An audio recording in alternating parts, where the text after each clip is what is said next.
6 cidades explodindo ao mesmo tempo, não uma depois da outra, não uma sequência de ataques ao longo da costa. Bandar Abbas, Chabahar, Jask, Jonar, Abu Musa e Bushehr pegando fogo dentro de uma janela de apenas 5 horas, enquanto os radares iranianos ainda tentavam entender o que estava acontecendo no céu acima deles. Imagina acordar num desses portos e ver o horizonte inteiro virar labareda ao mesmo tempo, sem aviso, sem sequência, sem chance de reação. É esse o tipo de cena que abre essa história, e é a partir dela que vamos voltar no tempo para entender como se chegou até aqui. A costa sul da República Islâmica do Irã concentra quase meio século de planejamento. 47 anos de posicionamento estratégico do Corpo de Guardiões da Revolução Islâmica para transformar aquela faixa de litoral numa espécie de válvula permanente sobre a passagem marítima mais importante do planeta. Portos, bases navais, instalações costeiras, tudo pensado para controlar o fluxo do petróleo mundial. E numa única manhã, uma campanha coordenada em múltiplas frentes dominou o espaço aéreo sobre essas 6 cidades antes que qualquer operador de radar iraniano tivesse tempo de reagir. Por que uma resposta dessa magnitude, tudo de uma vez? Porque quando um regime ataca marinheiros trabalhando numa rota reconhecida pelas Nações Unidas como segura, dentro de águas territoriais de Omã, mata um deles e deixa outros 7 gravemente feridos, e ainda chama isso de medida de segurança marítima, a resposta militar que vem a seguir não é medida pelo ato isolado. Ela é medida pelo padrão de comportamento. E o padrão, dessa vez, pedia 6 cidades.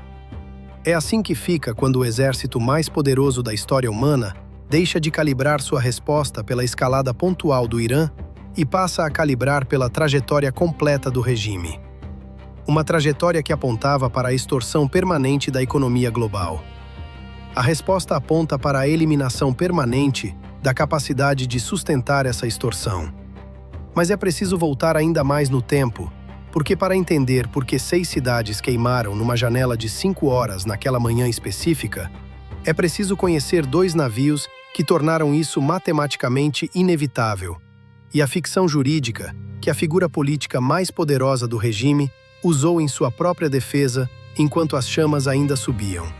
O Mombasa e o Al-Baia, 2 superpetroleiros dos Emirados Árabes Unidos, atravessavam o chamado Corredor Sul de Omã, a rota marítima negociada exatamente para que navios comerciais pudessem circular entre o Golfo Pérsico e o Mar de Omã, sem se expor a minas iranianas e ao assédio das lanchas rápidas do Corpo de Guardiões perto da costa do Irã. Esse corredor foi criado, divulgado e reconhecido publicamente como a opção segura.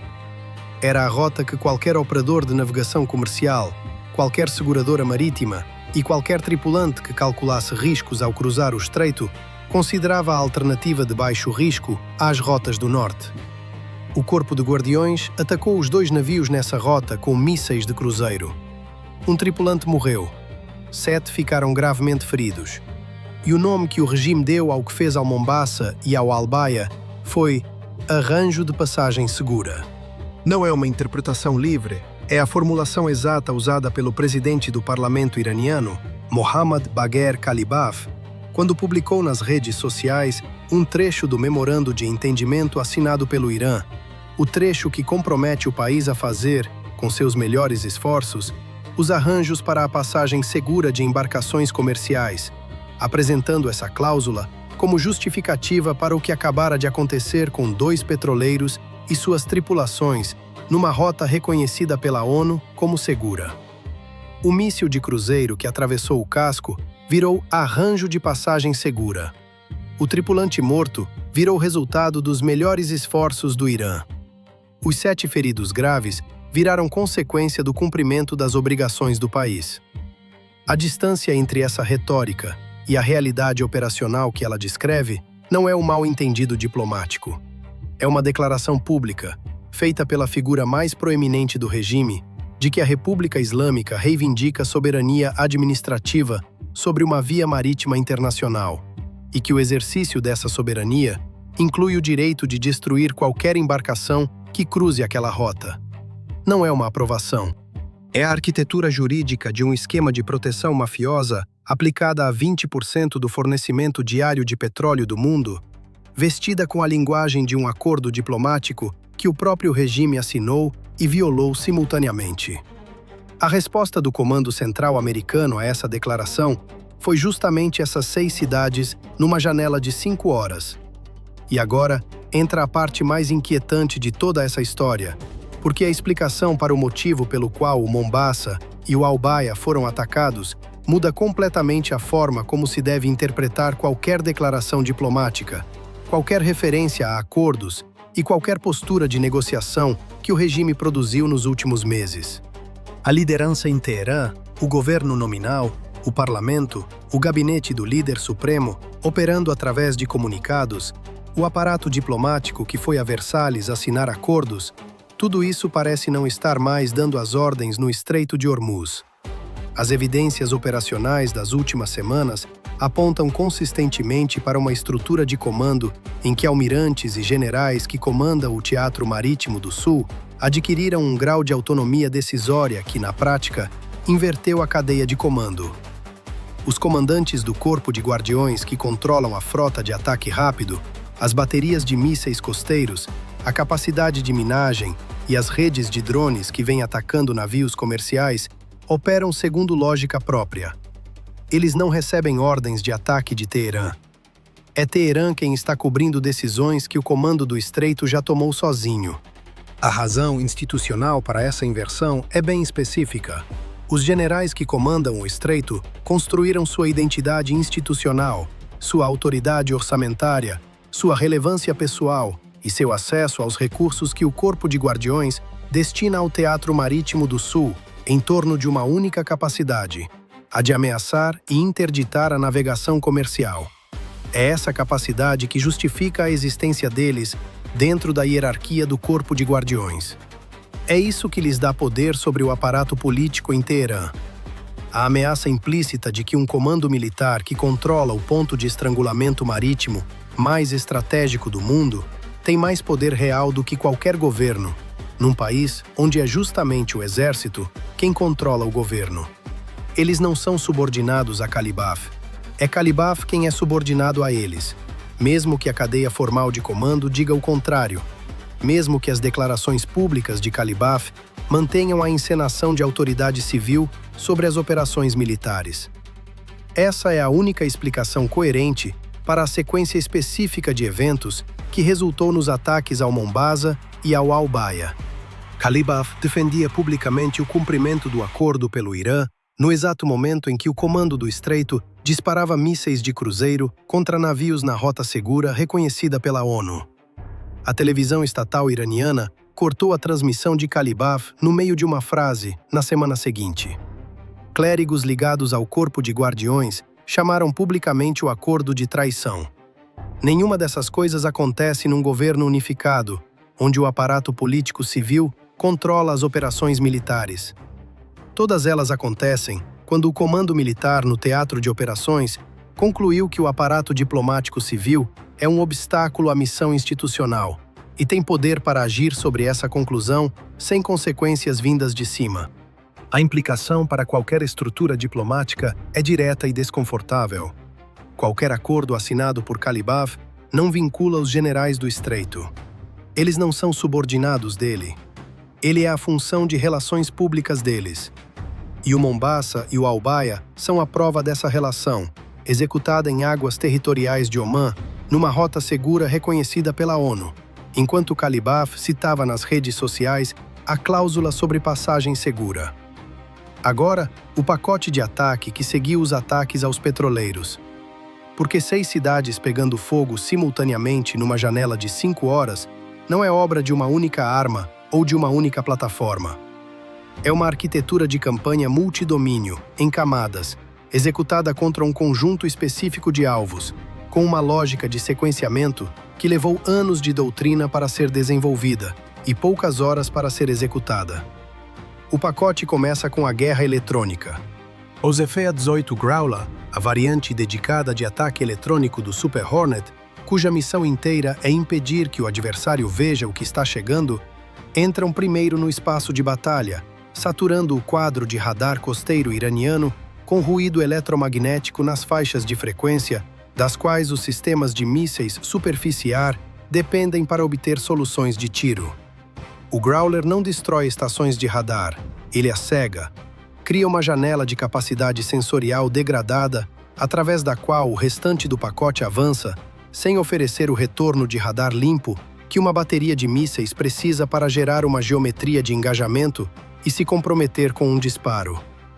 Nesse ambiente eletronicamente degradado, entram os mísseis anti-radiação de alta velocidade, lançados pelos EFE-16 Wild Weasel e pelos EFE-18. Esse míssil é uma arma de perseguição por radar. Ele trava na emissão eletromagnética que um radar de míssil superficiar produz ao tentar iluminar um alvo através da interferência, e segue essa emissão até a antena que a gerou.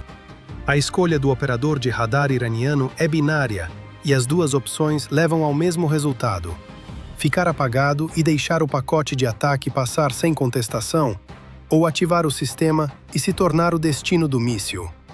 A arquitetura foi desenhada para que qualquer uma das duas escolhas elimine a capacidade do radar de proteger a instalação que deveria defender.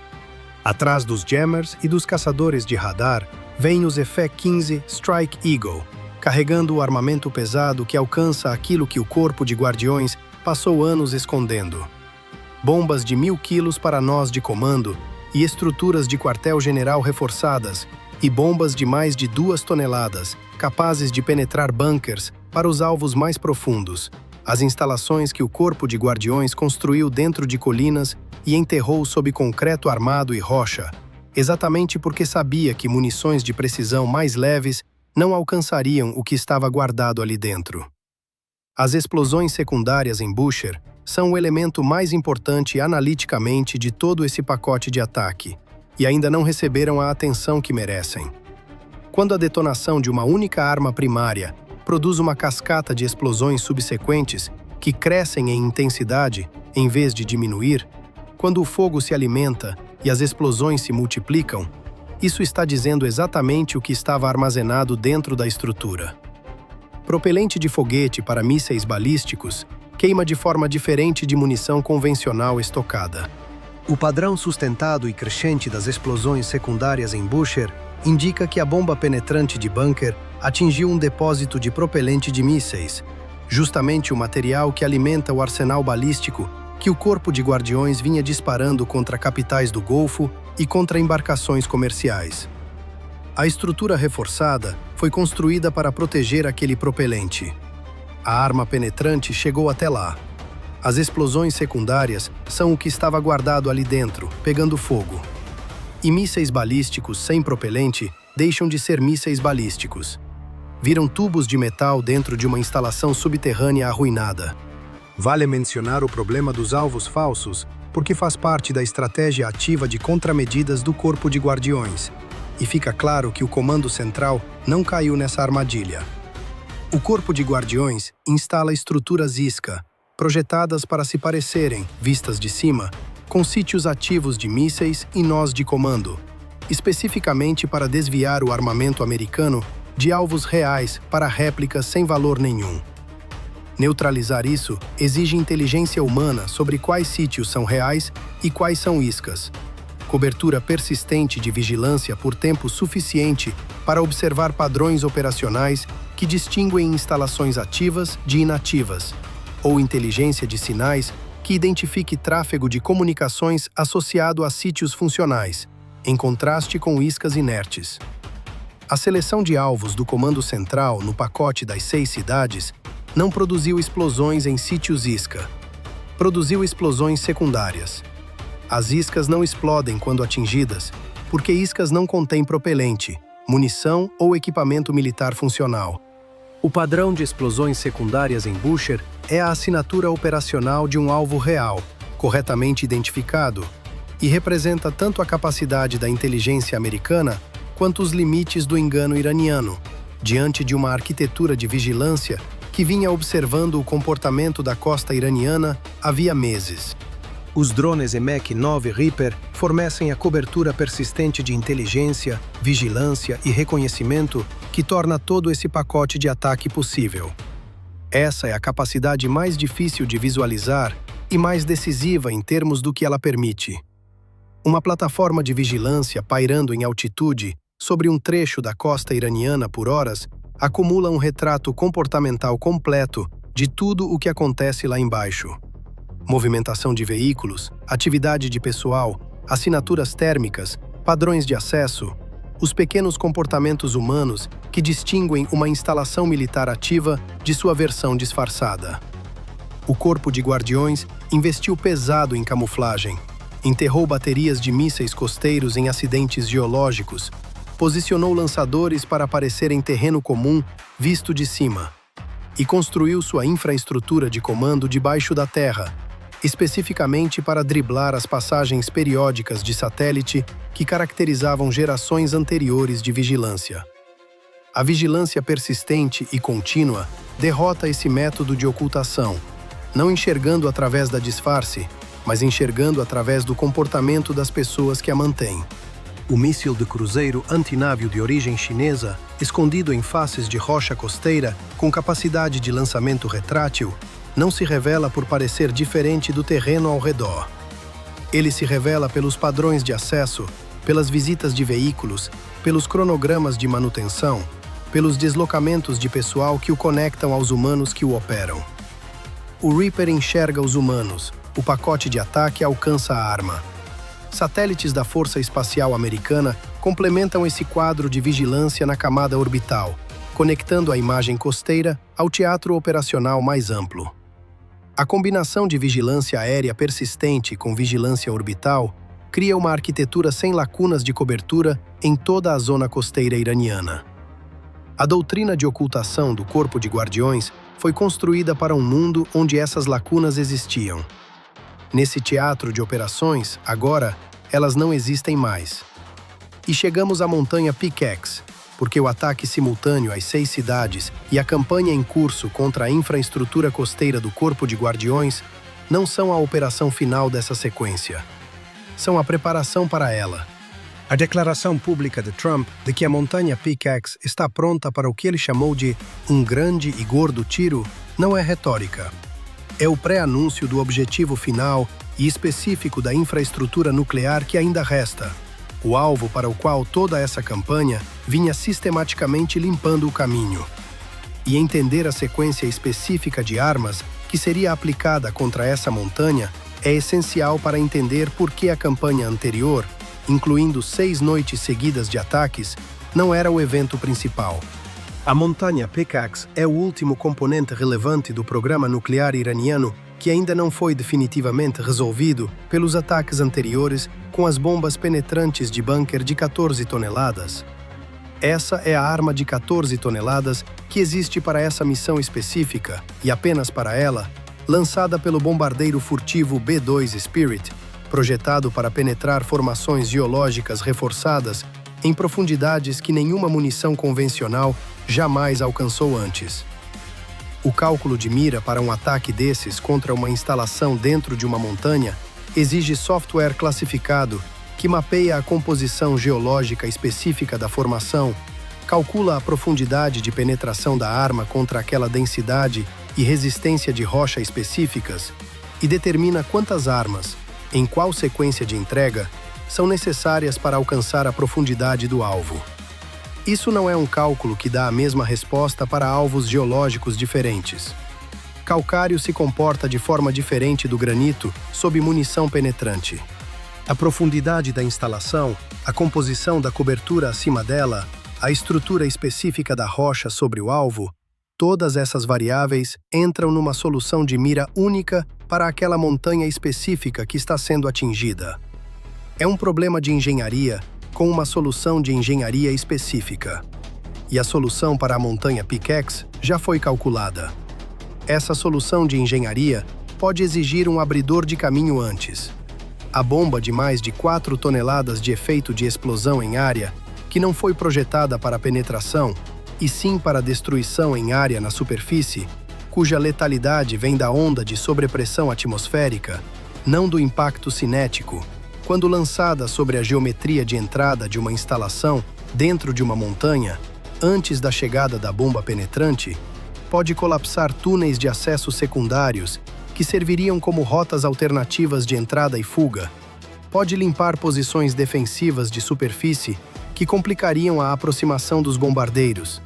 E pode gerar um efeito de onda de pressão através do interior da montanha, que compromete a integridade estrutural do que está lá dentro, antes mesmo da chegada da arma penetrante.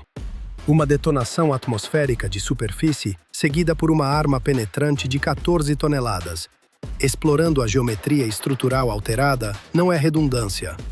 É uma solução sequencial para o problema de engenharia específico que uma instalação nuclear reforçada dentro de uma montanha representa. A primeira bomba prepara as condições. A segunda entrega o veredito. Cada sistema de radar eliminado pelos pacotes de ataque ao longo de 6 noites seguidas de operações é um radar que não conseguirá rastrear o bombardeiro furtivo em sua aproximação. Cada bateria de mísseis superfície-ar destruída é uma bateria que não conseguirá tentar um engajamento contra o bombardeiro. O ataque simultâneo às 6 cidades não foi apenas uma resposta aos ataques contra o Mombasa e o Al-Baia. Foi a continuação da limpeza do quadro defensivo ao redor da montanha Picaxe e do corredor de aproximação do bombardeiro, que é o que torna viável esse ataque final. As 6 cidades queimaram porque os generais do estreito atacaram 2 petroleiros numa rota segura. E a montanha vai queimar quando o bombardeiro chegar, porque as 6 cidades abriram o espaço aéreo que ele precisa para chegar lá. Vale colocar os números confirmados sobre essa cena, porque a escala do que aconteceu na última semana exige precisão, não impressões. 6 cidades atacadas simultaneamente numa janela operacional de 5 horas.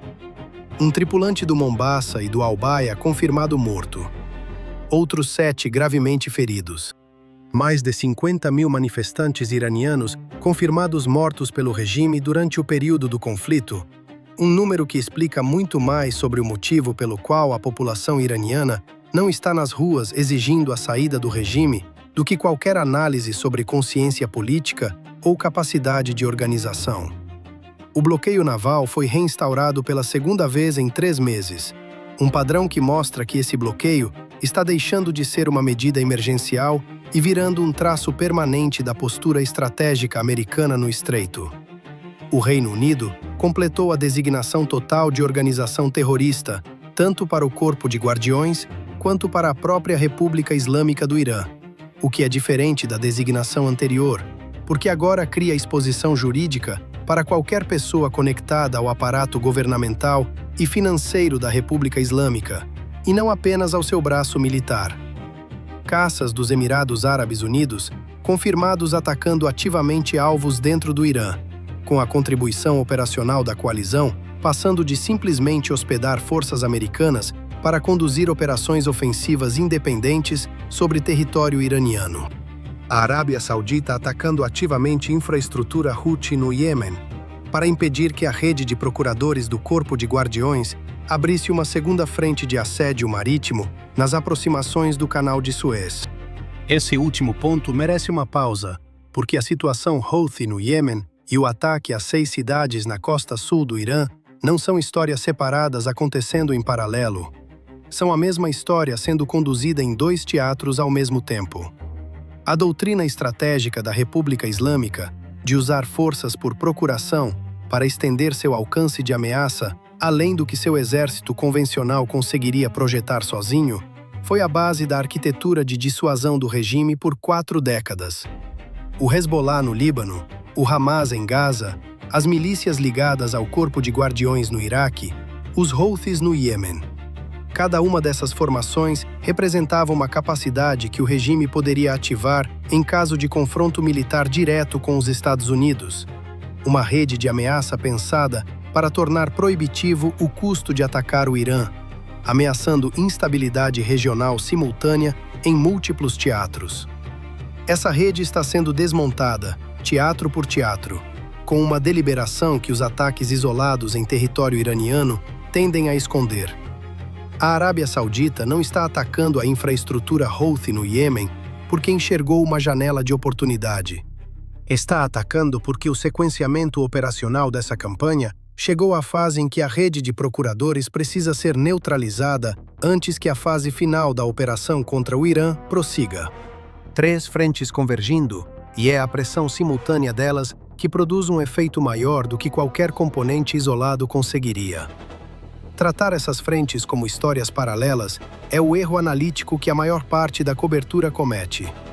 A frente de degradação militar chegou à fase em que a infraestrutura do Corpo de Guardiões em toda a costa sul do Irã está sendo tratada como um sistema de alvos unificado, e não como posições individuais.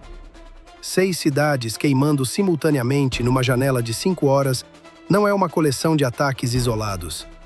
É o desmantelamento coordenado de um sistema de defesa costeiro interconectado, no qual cada componente, radar, comunicações, ativos navais, depósitos de munição, nós de comando, depende dos outros para funcionar. Derrubar tudo ao mesmo tempo tira do Corpo de Guardiões a capacidade de reconstituir qualquer componente isolado usando os recursos dos demais, porque os demais estão queimando no mesmo instante. Isso é destruição de sistema, não destruição de alvo. E a diferença importa, porque a destruição de sistema degrada a capacidade muito mais rápido do que a soma das perdas individuais sugeriria. Um radar pode ser substituído se a rede de comunicações estiver intacta para coordenar a substituição. Uma rede de comunicações pode ser restaurada se o nó de comando que coordena a restauração estiver intacto. Quando o radar, comunicações, comando, ativos navais e munição são eliminados ao mesmo tempo, o regime não consegue sequenciar o esforço de reconstituição, porque não sobra nenhum componente intacto para começar essa sequência. A frente da fratura interna produziu sua evidência mais visível publicamente até agora. A televisão estatal iraniana cortou a transmissão de Kalibaf no meio de uma frase. Clérigos ligados ao Corpo de Guardiões estão chamando o acordo assinado de traição. Os generais do Estreito tomam decisões de ataque que contradizem a posição diplomática da figura política mais poderosa do governo, em águas territoriais de Omã, enquanto ele defende publicamente o cumprimento do acordo na mesma rede social que o Comando Central usa para publicar imagens dos próprios ataques. Isso não são sinais de um governo sob pressão, gerenciando sua comunicação. São sinais de um governo se dissolvendo, uma instituição em que o braço militar superou operacionalmente o braço político e cuja evidência agora aparece ao vivo na televisão na forma de uma transmissão cortada e em pronunciamentos religiosos chamando um acordo diplomático de traição. A frente da expansão da coalizão deixou de ser um elemento de apoio e passou a ser um contribuinte de combate ativo. Caças dos Emirados Árabes Unidos atacam alvos dentro do Irã. Não hospedam aeronaves americanas, não oferecem apenas bases, voam missões ofensivas sobre território iraniano. A Arábia Saudita conduz operações militares contra a infraestrutura Houthi no Iêmen. O Reino Unido completou uma designação total de terrorismo, aplicada à República Islâmica como instituição, não apenas ao Corpo de Guardiões como formação militar. O regime que declarou o Estreito fechado agora enfrenta uma coalizão cuja presença operacional cresceu além do que havia previsto quando fez essa declaração, e cuja estrutura jurídica foi ampliada por um dos serviços de inteligência e segurança mais relevantes do mundo, para cobrir todo o aparato institucional da República Islâmica, e não apenas seu braço militar. O risco estrutural nessa cena é o problema do míssil antinavio chinês escondido na costa, e merece ser nomeado com clareza, porque é a lacuna entre as conquistas atuais da campanha e seu objetivo final. Esse míssil de cruzeiro antinavio de origem chinesa tem alcance confirmado superior a 180 quilômetros. Ele é lançado de posições costeiras escondidas, locais físicos que o Corpo de Guardiões projetou para parecerem, vistos de cima, acidentes geológicos, escondendo a infraestrutura de lançamento no mesmo terreno costeiro ao redor. A capacidade de lançamento retrátil desses sistemas significa que um navio cruzando o estreito pode receber um alerta de lançamento com pouquíssimo tempo disponível para reagir. Essas baterias escondidas sobreviveram às primeiras rodadas da campanha, porque foram projetadas exatamente para esse cenário. Uma campanha aérea americana sustentada que destruiria a infraestrutura visível e mapeável, deixando intacta a capacidade enterrada e camuflada. A resposta para esse problema é justamente a arquitetura persistente de vigilância que os drones Reaper e os satélites da Força Espacial oferecem, não enxergando os mísseis em si, mas enxergando as pessoas que os mantêm. Toda bateria enterrada precisa de manutenção humana. Todo sítio de lançamento escondido precisa de acesso de veículos. Todo sistema oculto depende da conexão entre o equipamento e os operadores que um dia vão usá-lo. A arquitetura de vigilância que observa a costa iraniana está observando exatamente essas conexões. O processo de identificação de alvos é paciente. A campanha não terminou. O Mombasa e o Al-Baia estão atracados em algum lugar agora, seus cascos carregando a prova concreta do que os generais do Estreito decidiram fazer com uma rota segura, reconhecida pela ONU, em águas territoriais de Omã, porque não conseguiram parar de atacar navios por 60 dias seguidos. Um tripulante morto. 7 gravemente feridos. Os mesmos generais que tomaram aquela decisão de ataque agora administram as consequências operacionais de 6 cidades queimando simultaneamente, numa janela de 5 horas, de um bombardeiro que ainda não foi chamado, mas cuja rota de voo está sendo limpa radar por radar, de uma coalizão que já cresceu além do que qualquer documento de planejamento estratégico iraniano de 5 anos atrás teria previsto. Kalibaf publicou a cláusula do acordo nas redes sociais enquanto o Mombasa ainda pegava fogo. Ele chamou aquilo de arranjo de passagem segura. A televisão estatal iraniana cortou a transmissão dele no meio de uma frase, na semana seguinte. Os clérigos linha dura chamaram o que ele assinou de traição. E a montanha Picaxe está pronta para aquele grande tiro. É difícil não se perguntar até onde vai esse tipo de espiral, quando cada lado responde à provocação anterior com uma resposta ainda maior, e ninguém parece disposto a ser o primeiro a parar. A era dos acordos unilaterais chegou ao fim e terminou com 6 cidades e uma janela de 5 horas. A arma de 14 toneladas que fecha essa conta ainda não foi liberada. Isso não é uma ameaça sendo feita, é uma trajetória sendo descrita, e essa trajetória tem sido inteiramente consistente com o padrão dessa campanha desde o primeiro pacote de ataque.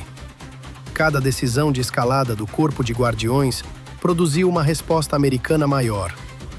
Cada pacote de ataque foi mais amplo e mais completo que o anterior. A janela simultânea das 6 cidades é maior do que tudo que veio antes dela. E a arma que encerra o capítulo nuclear desse conflito de uma vez por todas é maior do que as bombas de bunker de 5 toneladas que transformaram o depósito de mísseis balísticos de Bushehr em explosões secundárias que iluminaram o céu. O regime chamou os ataques contra o Mombasa e o Al-Baia de arranjo de passagem segura. O Comando Central chamou sua resposta de letal, vigilante e preparada. A resposta de 14 toneladas para aquele arranjo já está no arsenal. O bombardeiro que a carrega ainda não foi chamado, mas a montanha Picaxe está pronta. E olhando para essa sequência inteira, fica a pergunta que talvez cada um responda de um jeito diferente. Existe um ponto em que retaliar dessa forma deixa de ser justiça e vira apenas mais um capítulo da mesma espiral sem fim? A campanha que vem limpando o caminho durante essa última semana está seguindo exatamente no cronograma previsto.